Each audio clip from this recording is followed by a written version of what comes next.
Have you ever stopped to ask what really happens to your blood sugar if you eat almost zero carbs and then force yourself to move after every meal?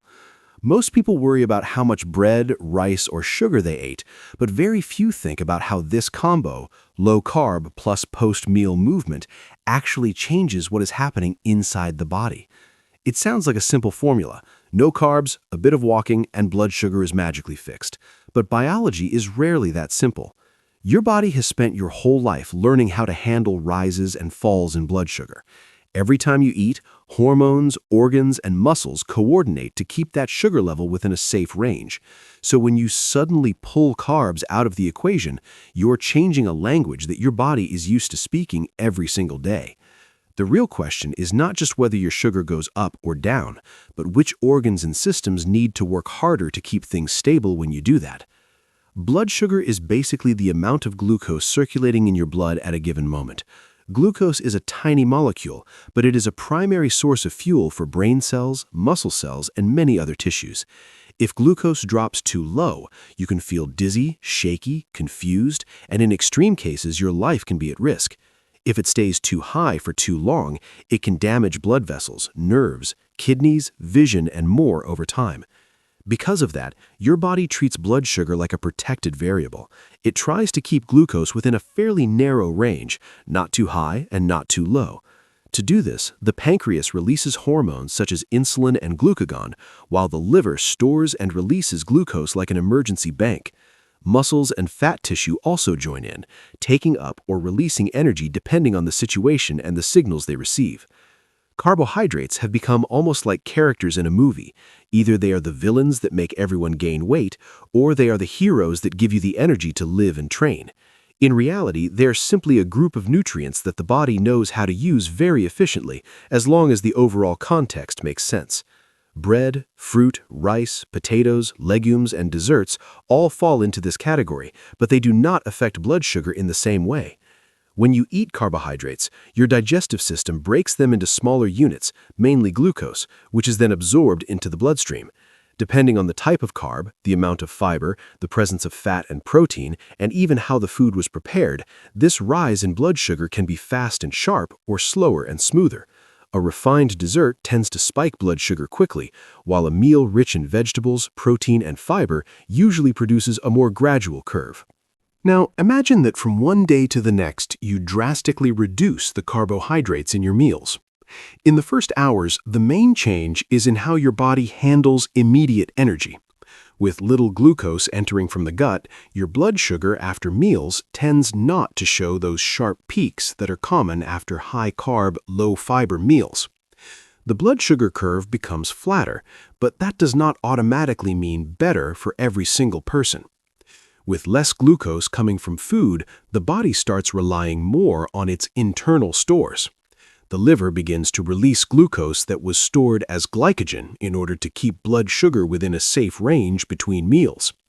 The pancreas may reduce insulin secretion because there is not as much sugar in circulation that needs to be pushed into cells. Other hormones, like glucagon and some stress-related hormones, gain more importance, stimulating the release of stored energy. Some people report feeling lighter and less sleepy after meals in this phase, and that can be related to the absence of big swings in glucose and insulin. Others, however, feel headaches, irritability, reduced exercise performance, and brain fog, especially in the first days. This shows that even in the short term, the way your blood sugar behaves with very low-carb eating depends not only on the food itself, but also on how adapted your body is to using other energy sources. When you keep carbohydrate intake very low for a longer period, your body leans more heavily on its metabolic plan B. One part of that plan is the production of ketone bodies, molecules made from fat that can be used as fuel by the brain and other organs. With more ketones available, the brain can rely a little less on glucose, and this shifts how tightly the body needs to regulate blood sugar from moment to moment. Another important piece is gluconeogenesis, which is the ability of the body to make new glucose from other sources, such as amino acids from protein and glycerol from fat. The liver acts like a small factory, producing glucose on demand for cells that still depend heavily on it, like some brain cells and blood cells. This means that even when you eat almost no carbs, the body does not simply let your blood sugar crash, it actively creates the sugar it needs. These strategies show how flexible human metabolism really is when it comes to managing blood sugar. But turning on this alternative mode has a cost, takes time, and does not play out in exactly the same way in everyone. And there is still one more big variable we haven't really touched. What happens when you combine this low-carb state with movement right after you eat? That's where your muscles start to play a much bigger role, and that's what we'll explore in the next part. At first glance, eating almost no carbs sounds like the perfect shortcut to better insulin sensitivity. Less glucose coming in, less insulin needed, less stress on the system, right? In some people, especially those who were eating a very high carbohydrate, highly processed diet before, this shift can indeed improve blood sugar curves and lower average insulin levels. On lab tests, markers like fasting glucose or fasting insulin may improve in the short and medium term. But the body does not just shut down its old patterns and start from zero. When carbs stay very low for a long time, some individuals develop what researchers sometimes call physiological insulin resistance or adaptive glucose sparing. Muscles become less willing to use glucose and prefer fat and ketones as fuel, a bit like saying, save the glucose for the tissues that really need it. On a glucose tolerance test, this can look like worse numbers, even though day to day the person feels fine and is burning more fat. On top of that, very low-carb diets can raise stress hormones in some people, disturb sleep, or change thyroid markers, all of which can indirectly affect how insulin works. So the question is not just, does zero carb improve insulin sensitivity, but in whom, in which context, and for how long? The more you look at the data, the clearer it gets that your blood sugar responds not only to carbs, but to the whole hormonal environment you create with your lifestyle. The liver is one of the main characters in this story, even though most people barely think about it when they hear the words blood sugar. When you cut carbs, the liver becomes a central hub for managing fuel. It decides how much glycogen to break down into glucose, how much new glucose to manufacture, and how much fat to burn and convert into ketones. In a way, it works like an air traffic controller, constantly redirecting energy so that every tissue gets what it needs. Over time, a very low-carb intake can reduce the amount of fat stored in the liver in some people, which may improve liver function and its ability to handle glucose. On the other hand, if the person is overeating calories, very stressed, sleeping poorly, or dealing with other metabolic conditions, the liver can stay overloaded, even with low carbs. That means blood sugar regulation can still be clumsy, with odd fasting numbers or exaggerated responses to any carbs that do show up. This organ is also where many of the adjustments to medication doses, especially in people with diabetes, become relevant. If someone on glucose-lowering drugs suddenly cuts carbs and the liver keeps pushing out glucose differently, the combination can become risky. That is why copying a zero-carb strategy from the internet without considering liver health, medication, and overall lifestyle can turn something that sounds smart on paper into a problem in real life. And just out of curiosity, let me know in the comments, have you ever noticed your energy or mood change when you eat very low carb for several days in a row? Now, let us bring movement into the picture.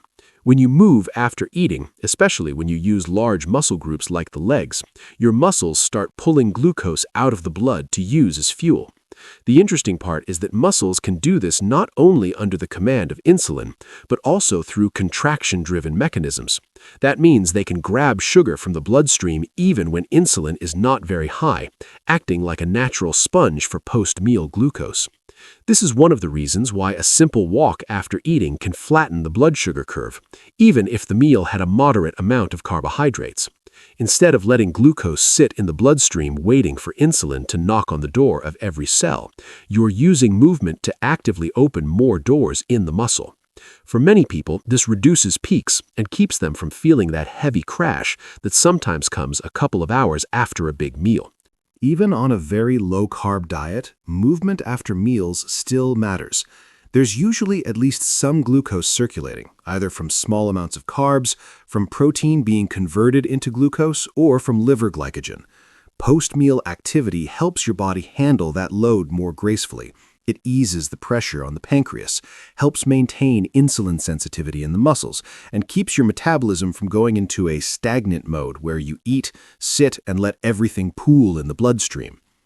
A common doubt is whether you need a full workout after every meal to control blood sugar. The good news is that you usually do not. Research and practical experience suggest that relatively short bouts of light to moderate movement can already help. Something as simple as 10 to 15 minutes of easy walking, climbing some stairs, or doing gentle cycling after eating can significantly change how your blood sugar behaves in the next hour or two. The type of movement matters less than the fact that you are actually using your muscles. For some people, breaking up sitting time with a few minutes of standing or pacing every 20 or 30 minutes works well.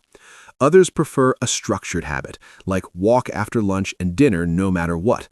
More intense exercise can also improve overall insulin sensitivity, but it is not mandatory for that immediate post-meal effect. The key is consistency, not perfection. Another detail is timing. Moving right after you finish eating or within the first half hour tends to have the biggest impact on the immediate blood sugar curve because you are matching the moment when glucose would be rising the fastest. Waiting several hours to exercise still has health benefits, of course, but it acts more on the long-term picture than on that specific spike from that specific meal. So if your goal is to tame what happens to your blood sugar after you eat, that small movement window right after meals is a powerful tool. Putting these two strategies together, eating very low carb and moving after meals, sounds like the ultimate combo for perfect blood sugar. And in some situations, it really can be powerful. People with significant insulin resistance, very high carb intake from processed foods, and a sedentary lifestyle often see big improvements when they reduce carbs and start walking after meals. Their blood sugar curves smooth out, their average levels may drop, and they feel less sleepy and bloated after eating. However, the same combo can become excessive or counterproductive for others. Someone who is very lean, very active, under high stress, or with existing hormonal issues may start to feel wired, anxious, or drained if they push carbs too low and add a strict routine of post-meal movement on top. Blood sugar might look flat on a graph, but sleep, mood, and performance can suffer. In that case, the body is paying a hidden price to maintain those pretty glucose lines. There is also a safety angle, especially for people taking medications that lower blood sugar. If they cut carbs without adjusting doses and still add movement after meals, the risk of going too low can increase. So the real takeaway is not that zero carb plus walking after meals is always good or always bad, but that your response depends on who you are, what medication you use, how you sleep, how stressed you are, and how your liver, pancreas, and muscles are functioning together. The deeper answers to what you should actually do for yourself only start to appear when you consider all these layers at the same time. Quick pause before we go deeper. Based on everything so far, would you ever try a very low-carb diet plus walking after meals, or does it sound too extreme for you? Tell me in the comments, because I want to know how you see this kind of strategy in your own life. And now, let us talk about the side of the story that almost no one shows in the perfect glucose graph screenshots.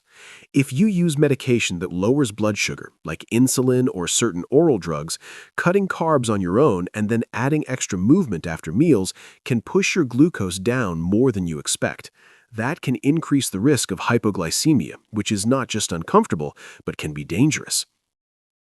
There is also the mental and emotional side. For some people, zero carb quickly turns into fear of food, social isolation, or obsessive tracking of every bite and every number on a glucose monitor.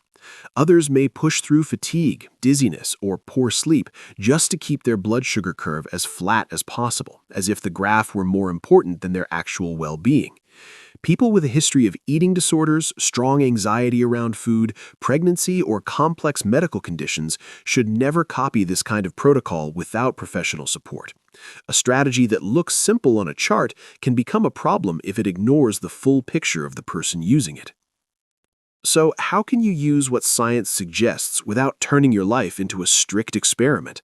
One of the most sustainable ways is to start by improving the quality of your carbohydrates instead of cutting them almost completely. That means shifting more of your intake toward fruit, vegetables, legumes, and whole grains, and reducing the steady stream of sugary drinks, refined sweets, and ultra-processed snacks. Often that alone already smooths your glucose curves in a noticeable way. On top of that, you can build a basic movement habit like a short walk after lunch and dinner on most days of the week. And if this kind of science-based content is helping you make sense of your own blood sugar, consider supporting the channel with a super thanks. It's a small way to say keep going that makes a big difference on my side, and it helps me bring you more videos like this with calm explanations instead of quick, shallow tips. Right now, science already shows that reducing refined carbohydrates and staying active, especially around meals, can improve blood sugar control for many people. There is evidence that low-carb and even ketogenic approaches can help in specific cases, particularly in insulin resistance and type 2 diabetes under medical supervision. There is also solid support for the idea that post-meal movement helps your muscles soak up glucose and flatten sharp spikes. So we are not guessing in the dark. There is a real physiological basis behind these strategies. But there is still a lot we do not fully understand, especially when it comes to long-term effects of very low-carb diets in different populations, the ideal balance of carbs for each person, and how genetics, sleep, stress, and gut health change the picture. That's why the healthiest approach is to see yourself almost like a careful researcher of your own body, not a test subject in a crash experiment. If you decide to try lower carb eating and movement after meals, do it step by step, watch your signals, and talk to a health professional, especially if you use medication or have a diagnosed condition. And if this video helped you understand your blood sugar a bit better, do not forget to like, subscribe to the channel, and share this with someone who is always worried about carbs but has never really understood what is happening inside their body.